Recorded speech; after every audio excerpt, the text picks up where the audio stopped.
नमः संस्कृताय। नमस्कार छात्रों, आज हम रघुवंशम ग्रंथ का अगला श्लोक अध्ययन करने जा रहे हैं। मैं डॉक्टर रवि, सहायकाचार्य, ऋषिकुल संस्कृत महाविद्यालय, गुरुग्राम से। आइए सबसे पूर्व हम देखेंगे श्लोक का उच्चारण किस प्रकार से करना है। तो उच्चारण देखेंगे सबसे पूर्व। सैकीच कई मारुत पूर्ण रंधई कूजद भीरापादित वंशकृतम सुस्राव कुंजेषु यशसौ मुच्चैर उद्गीयमानं वनदेवताभि उद्गीयमानं वनदेवताभि। इस प्रकार इसका उच्चारण होगा।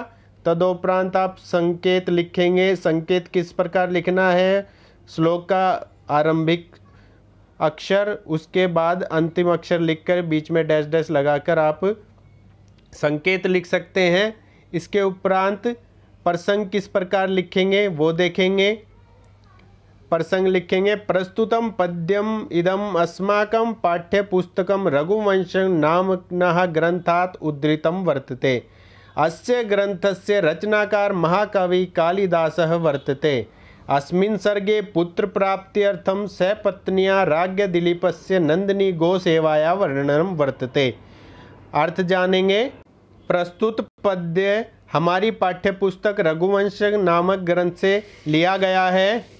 अस्य ग्रंथस्य रचनाकार, इस ग्रंथ के रचनाकार महाकवि कालिदास हैं। अस्मिन् सर्गे पुत्र प्राप्ति सपत्न्या राज्ञ दिलीपस्य नंदिनी गोसेवाया वर्णनम वर्तते।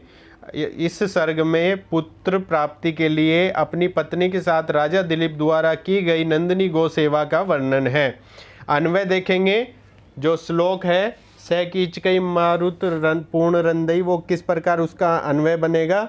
स मारुत पूर्ण रंधई कूजद भी कीचकई आपादित वंश कृतम कृत्यम कूजेषु वन देवता भी उच्चई उद्गीयमानम सव यश शुश्रावा। इस प्रकार इसका अन्वय लिखा जाएगा।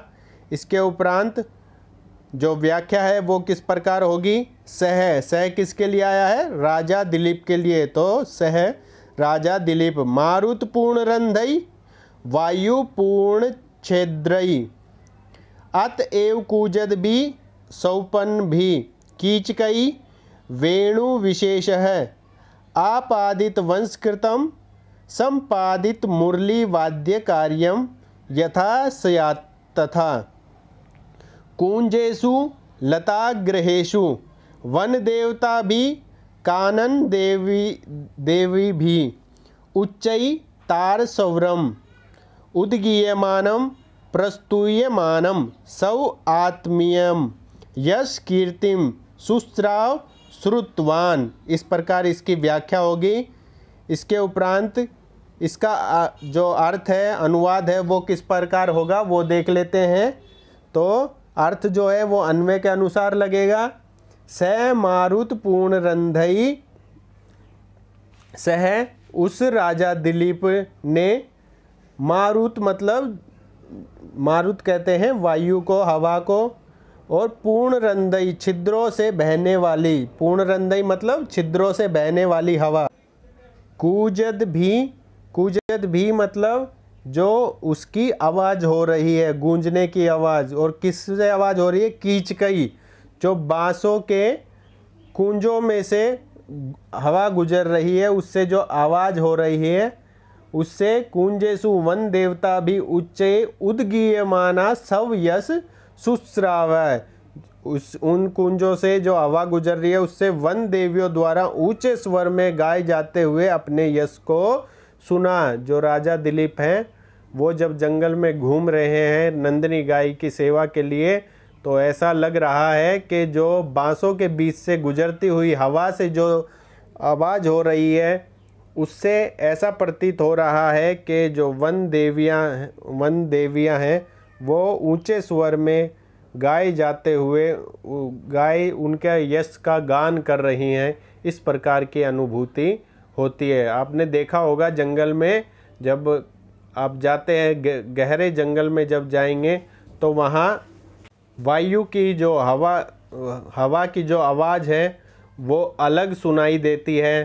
तो उसी आवाज़ का कालिदास ने इतना सुंदर प्रयोग करते हुए वर्णन किया है कि वो ऐसे लग रही है राजा दिलीप की, जो राजा दिलीप हैं उनके यश का, उनकी कीर्ति का गुणगान कर रही हों, इस प्रकार का अनुभव हो रहा है। इसी के साथ श्लोक समाप्त होता है। आपका धन्यवाद। अगर वीडियो पसंद आई हो तो लाइक करें, अपने मित्रों के साथ शेयर करें, चैनल को सब्सक्राइब अवश्य करें। एक बार पुनः आपका धन्यवाद।